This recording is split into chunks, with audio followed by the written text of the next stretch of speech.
ショップモスト井上です。今回はアンダーアーマーの公式外野手グラブ、こちらのですね、修理前アップしていきたいと思います。糸井選手のモデルっていう形で、全体的にですね、レース細くなっていて交換したいと、ご希望していただいたグラブ、修理となっております。そして印象を変えるためにですね、全レース交換っていう形でご希望を、受けております。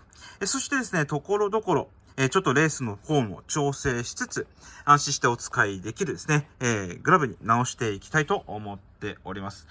またですね、出来上がり次第アップしていきたいと思います。ではこちら以上です。ありがとうございました。